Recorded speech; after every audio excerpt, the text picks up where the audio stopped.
Akhil Bharatiya Congress committee की पूर्व राष्ट्रीय सचिव और पूर्व शिक्षा मंत्री आशा कुमारी ने कहा कि जिस तरह से राहुल गांधी की लोकसभा सदस्यता समाप्त की है वे बड़ी शर्म की बात है, क्योंकि मानहानि केस में इस तरह के मामले पहले कभी नहीं दिखे। उन्होंने कहा कि राहुल गांधी ने भगौड़ों के बारे में बात क्या कही है तो भाजपा को तकलीफ होनी शुरू हो गई है और उन्होंने उनकी सदस्यता खत्म कर दी है। आशा कुमारी ने कहा कि जिस तरह हिंदुस्तान की जनता का पैसा लेकर चोर देश छोड़ रहे हैं, उन्हें चोर न कहें तो क्या कहें, इसमें ओबीसी फैक्टर कहां से आ रहा है। उन्होंने हैरानी जताते हुए कहा कि आखिरकार केंद्र सरकार और अडानी के बीच संबंध क्या है। जनता जानना चाहती है कि अडानी के खाते में आया शेल कंपनियों का 20,000 करोड़ रुपए आखिर किसका है। इस पर केंद्र सरकार चुप क्यों है और प्रधानमंत्री भी मौन क्यों है। हिंडनबर्ग की रिपोर्ट आई। हिंडनबर्ग की रिपोर्ट आने के बाद ये बात सामने आई कि अडानी ग्रुप ने, अडानी समूह ने, अडानी जी के परिवार के सदस्यों ने मिल करके शेल कंपनीज बनाई, टैक्स हेवन्स में बनाई। मॉरिशस जैसी जगह जहां पे आप जानते हैं कि टैक्स के बगैर लेन देन पैसों का जो होता है, और ये जो शेल कंपनीज बनाई, जब हिंडनबर्ग की रिपोर्ट आई कि ये बिना पैसे के पैसों का लेन देन हो रहा है, तो अडानी समूह के शेयर गिरने शुरू हो गए।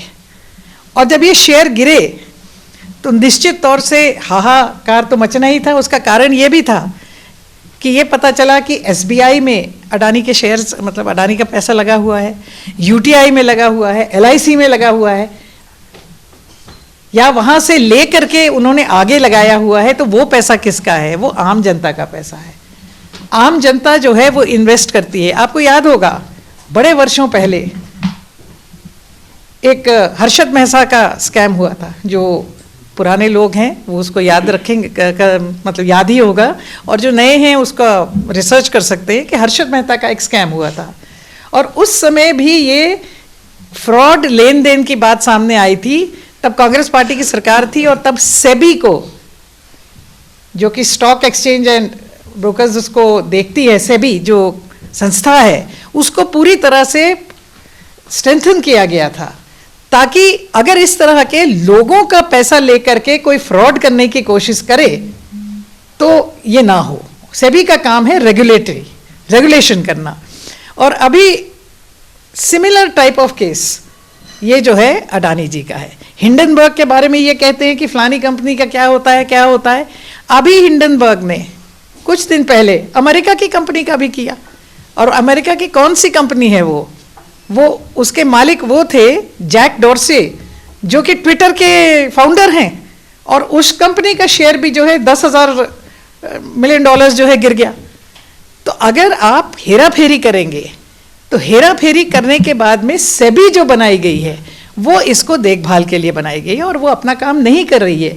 जब राहुल गांधी जी और कांग्रेस पार्टी ये कहती है कि संस्थानों के ऊपर अटैक हो रहा है, हमारा मतलब ये नहीं है कि किसी स्कूल में घुस के गोली चला दी है, हमारा मतलब ये नहीं है कि किसी अन्य तरीके से किया गया है। हमारा मतलब है कि जो स्वायत्ता है, किसी भी जो इंस्टीट्यूशन की स्वायत्ता है, उसके ऊपर अटैक हो रहा है। कि असलियत क्या है? आप जानते हैं कि उनको 6 साल के लिए पार्लियामेंट से डिस्क्वालीफाई किया गया है मानहानि के मुकदमे के बाद में। पहली बात तो हिंदुस्तान की, आज़ाद हिंदुस्तान में मानहानि के केस में कभी भी ना किसी को 2 साल की सज़ा हुई है और ना ही किसी को उस ग्राउंड पे डिस्क्वालिफिकेशन हुई है। डिस्क्वालिफिकेशंस हुई हैं मगर या मर्डर, रेप, चोरी, करप्शन, सरकारी संपत्ति का दुरुपयोग करना, ऐसी बातों पे।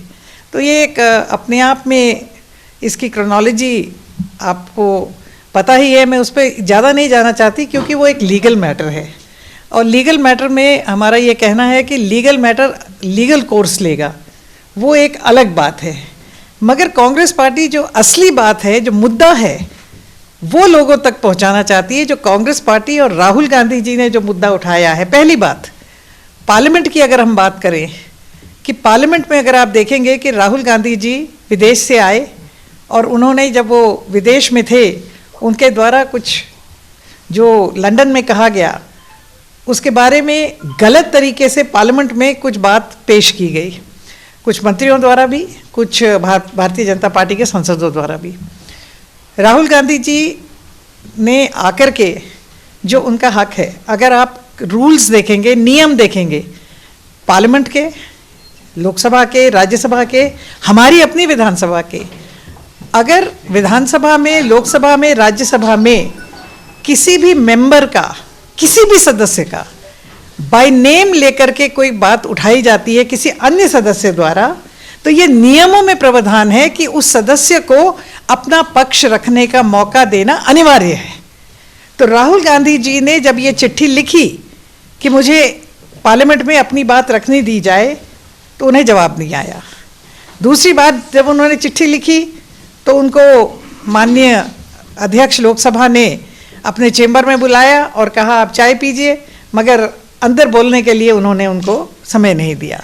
तो जब राहुल गांधी जी बोलने के लिए उठे, 0 आवर में कई तरीके होते हैं पार्लियामेंट में बोलने के, तो हैरानी की बात है कि माइक ही जो है सारे म्यूट कर दिए और उनके जितने भाषण थे वो सब एक्सपंज कर दिए। अब एक बात ये लगती है कि वो आगे जो अडानी जी और अडानी जी के ग्रुप के बारे में बोलना चाहते थे,